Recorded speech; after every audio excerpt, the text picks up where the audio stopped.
ఏమిట్రా నువ్వు చేసిన పని? నాగమణ్ణి పెళ్లి చేసుకుంటానంటే నీ ఒప్పుకోలేని దాన్ని, దానికి పుట్టిన బిడ్డని నాకు మనవరాలికి ఎలా ఒప్పుకోగలనురా? ఆనాడు నీ పెద్దరికాన్ని గౌరవించానమ్మా. ఆ గౌరవాన్ని నిలబెట్టుకోవాలనుకుంటే రత్నానికి తెలివి రాకముందే ఈ బిడ్డను తీసుకెళ్లి పక్కలో పడుకోబెట్టు. అమ్మా, పిల్లలిద్దరూ రత్నాల్లా ఉన్నారమ్మా. అది సరే కాని కోడలు పురుడు పురినప్పుడు పట్టుచీర కావాలని పట్టుపట్టిందానివి తీర ప్రశ్నించే సమయానికి ఎక్కడ తగలడ్డావే? ఏం చేయనండి అమ్మా, అక్కడ నాగమణమ్మ గారు నొప్పులతో బాధపడుతుంటే అయ్యగారు నన్ను అక్కడికి పంపించారు. అక్కడ కూడా ఆడపిల్లే పుట్టిందమ్మా. అత్త అయ్యగారి పోలికే. ఎంతకాలమని నోరు మోయించి నా కళ్ళు కప్పుతారు. ఏమి అచ్చం అయ్యగారి పోలికలతో పుట్టిన ఆ పిల్లెవరు, దాని తల్లెవరు?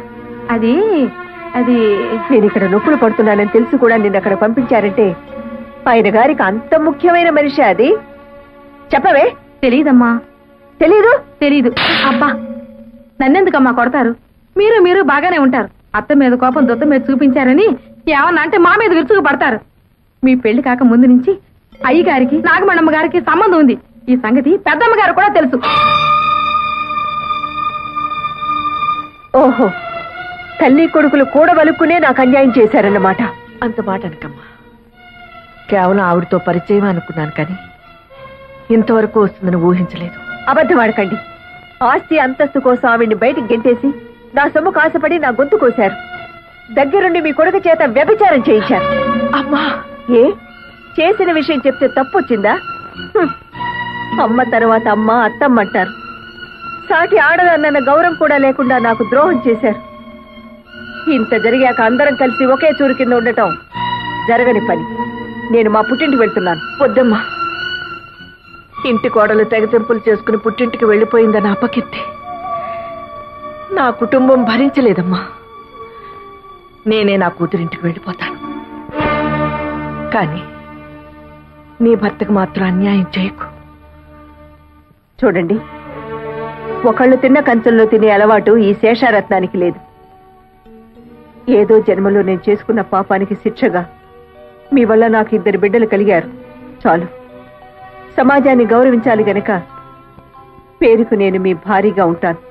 అంతేగాని ఇక నుంచి మన ఇద్దరి మధ్య ఎలాంటి సంబంధం ఉండటానికి వీల్లేదు, ఉండదు. అది కాదు రత్నం. మీకు ఇష్టం లేకపోతే మీ అమ్మతో పాటు మీరు వెళ్ళొచ్చు. ఈ జరిగిన దాంట్లో నా స్వార్థమే ఉందనుకుంటావు, భగవంతుని నిర్ణయమే అనుకుంటావు, మీ ఇష్టం. నిన్ను చేసుకున్నానని ఆవిడని చేరదీశానని నువ్వు 20 ఏళ్లుగా నన్ను వెలివేశారు. చేసిన తప్పుకు శిక్షగా మౌనంగా ఉండిపోయాను. పురిటి కన్నుని తీసుకొచ్చి ఇంటికి అప్పగించాను. అందులో ఎవరు ఎవరికి పుట్టారో నాకు మాత్రం ఎలా తెలుస్తుంది? కానీ ఇద్దరిని 2 కళ్ళగా పెంచావు. ఎవరికి అన్యాయం చేయవనే నా నమ్మకం.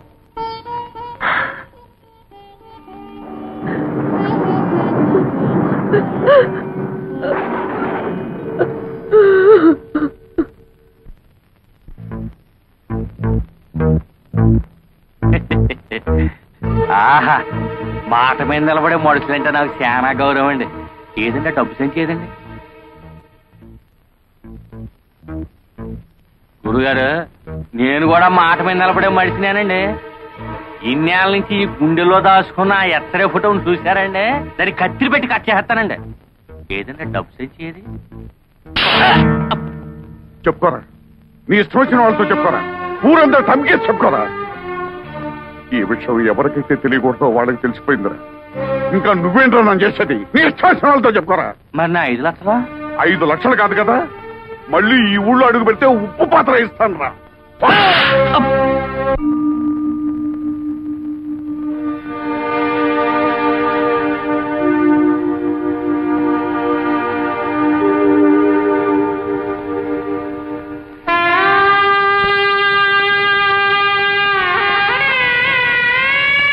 నువ్వింకా బాధపడాల్సిన అవసరం లేదు.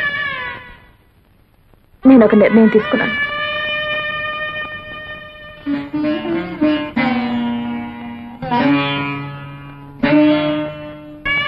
ఈ ఇంట్లోంచి వెళ్ళిపోదాం అనుకుంటున్నాను. అవునమ్మా, నీ రక్తం పంచు పుట్టిన బిడ్డను కాను. ఎందుకంటే బావని పెళ్లి చేసుకుంటాను ఆశీర్వదించమని నాయనమ్మని అడిగితే నన్ను ఆశీర్వదించలేదు. నేను పరాయిదాన్ని కాబట్టే కదా.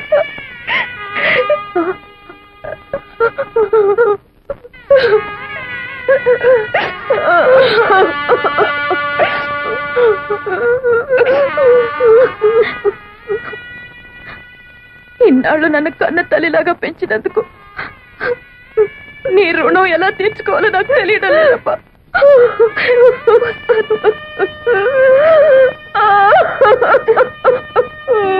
శోభ,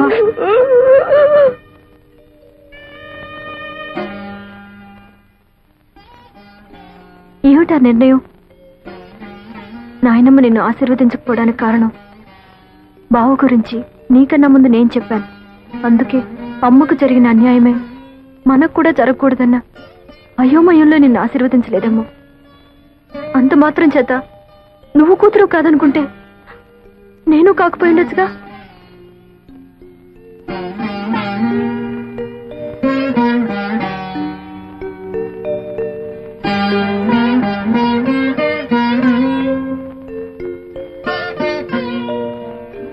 పంతొమ్మిది సంవత్సరాలు నువ్వు పంచి ఇచ్చిన మమకారం మర్చిపోయి 9 నెలలు ఎవరు నీ గర్భంలో పెరగలేదో తెలుసుకోవడానికి ఇన్నేళ్ల తర్వాత నా గడప తొక్కేవా తల్లి.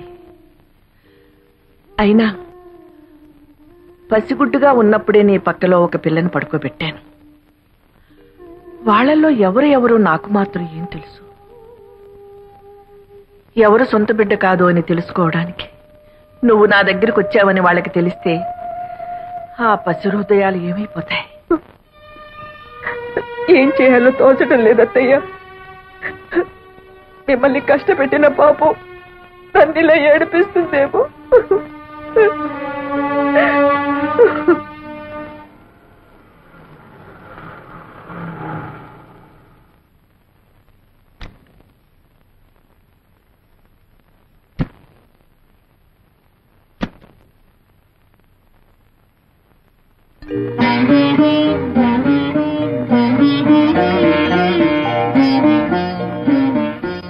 లోపలికి రావచ్చా? రాకూడదు. వస్తానంటే వద్దనడం సంస్కారం కాదు. ఇది సంస్కారాలు ఇల్లు కాదులేమ్మా. సరే, వచ్చిన పని చెప్తాం. మేం జానకి రామయ్య గారి పిల్లలం. మా ఇద్దరికి తండ్రి ఒకరే, తల్లులే వేరు. ఇందులో మీరు మాలో ఎవరికి తల్లి? తెలిస్తే ఏం చేస్తారు? గుండెల్లో లేని ప్రేమని బలవంతంగా గొంతు దాకా తెచ్చుకొని అమ్మా అని పిలుస్తారా? ఇన్నాళ్ళు తల్లికి దూరంగా పెరిగినందుకు విధిని నిందిస్తారా? ఒకటి మాత్రం నిజం, ఎవరికైనా తల్లి అనేది సత్యం, తండ్రి అనేది నమ్మకం. మీ విషయంలో తల్లి అనేది కూడా నమ్మకం అవడం దురదృష్టం. మాకు కావాల్సింది నిజం. ఆ నిజం నాకు తెలియదు, తెలిసినా చెప్పను. ఎందుకంటే అమ్మ అనే పదానికి అనంతమైన అర్థాలున్నాయి. ఆకలేసినప్పుడు పాలు పట్టేది అమ్మ, ఏడుపు వచ్చినప్పుడు కన్నీరు తుడిచేది అమ్మ, భయం వేసినప్పుడు ధైర్యం చెప్పేది, జబ్బు చేసినప్పుడు విలువెల్లాడిపోయేది అమ్మ. నేను మీలో ఒకరికి రక్తం పంచానేమో, కానీ ఆ తల్లి జీవితాన్ని పంచింది. కేవలం 9 నెలలు కడుపులో మోసిన నేరానికి 19 ఏళ్లు పెంచిన తల్లిని గుండెల మీద తన్ని రావడం మాతృద్రోహం. వెళ్ళండమ్మా, ఆ మహాతల్లి మీ తల్లి. వెళ్ళండి.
జరిగిందేదో జరిగింది. 20 ఏళ్లుగా మిమ్మల్ని క్షోభ పెట్టి నేను నరకాన్ని అనుభవించాను. ఇప్పుడు అదంతా తవ్వుకుని ప్రయోజనం లేదు. నా బ్రతుకులోని దురదృష్టం నా కూతుళ్ళ బ్రతుకులో కూడా జరగకూడదనే నా కోరిక. ఈ సమస్య ఎవరి వల్ల ఎలా వచ్చినా నాకు కావలసింది పరిష్కారం. చెప్పండి, ఏం చేయమంటారు? పిచ్చిదాన్ని, నాకు చెప్పే అర్హత స్వతంత్రమే ఉంటే 20 ఏళ్లుగా నీ ముందు మోగవాడిగా ఉండవలసిన అవసరమే ఉండేది కాదు.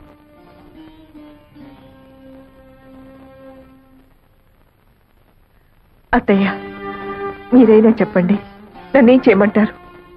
బ్రతుకు చివరిలో ఉన్నదాన్ని నాకేం తెలుస్తుందమ్మా?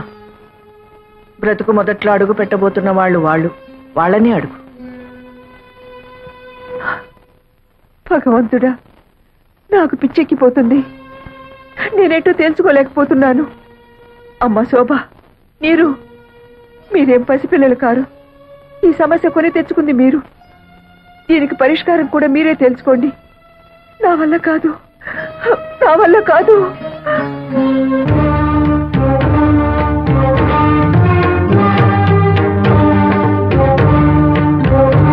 ఏంటి బావ ఆలోచిస్తున్నా? ఇందులో సమస్య ఉంది. తప్పు చేసింది మేము, ఫలితం కూడా మేమే అనుభవిస్తాం. నీకు శోభ అంటే ఇష్టం అనుకో, చేసుకో. నీకు నీరు మీద ఇష్టం ఉందనుకో, చేసుకో. దాన్ని చేసుకుంటే నేను ఉరేసుకుని చచ్చిపోను. దాన్ని చేసుకుంటే నేనేం విషం మింగి చావను. నాకు కావాల్సింది నీ ఆనందం. నాకు కావాల్సింది నీ సంతోషమే. నీకెవరిష్టమో చెప్పు బావా. మాకెవరైనా ఒక్కటే. చెప్పు బావా, చెప్పు బావా, చెప్పు బావా. బావా చెప్పు, చెప్పు బావా, చెప్పు, చెప్పు బావా. ఏడుకొండలవాడ వెంకటరమణ, ఎక్కడున్నావు స్వామి?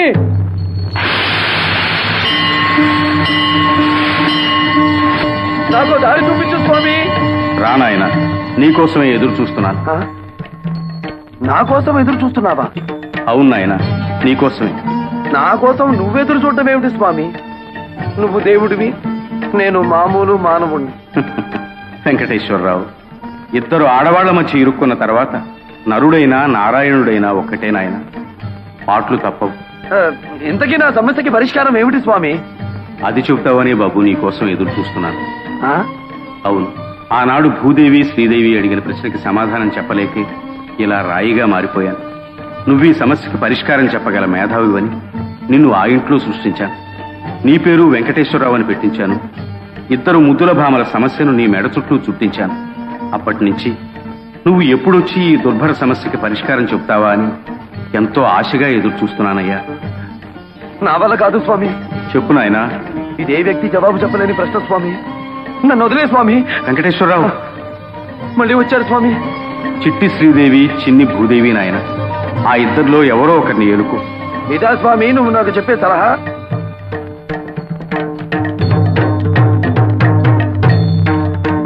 ఇరువురు భామల కౌగిలిలో స్వామి ఇరుకున పడి నీవు నలిగితివా.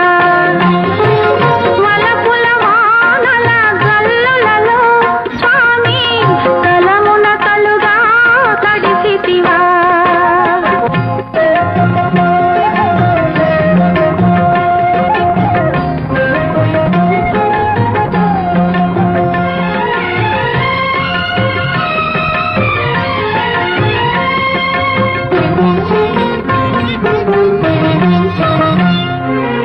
ఇంటిలోన పోరంటే ఇంతింత కాదయ్యా అన్నాడు ఆ యోగి వేమనా. నా తరమా భవసాగర మీదను అన్నాడు కంచర్ల గోపన్నా. పరమేశ గంగ విడుము పార్వతి చాలును, ఆ మాటలు విని ముంచకు స్వామి గంగను. ఇంతులిద్దరైనప్పుడు ఇంతే గతిలే, సవతుల సంగ్రామంలో పతులది వెనకడుగే. ఇంతులిద్దరైనప్పుడు ఇంతే గతిలే, సవతుల సంగ్రామంలో పతులది వెనకడుగే.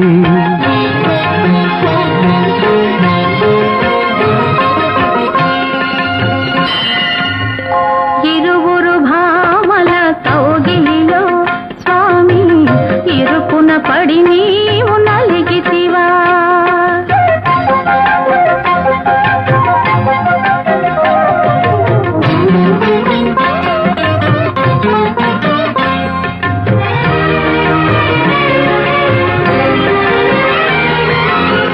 మమకాలు తాకింద కృష్ణుడే గోవింద అన్నాడు ఆ నంది తిమ్మనా.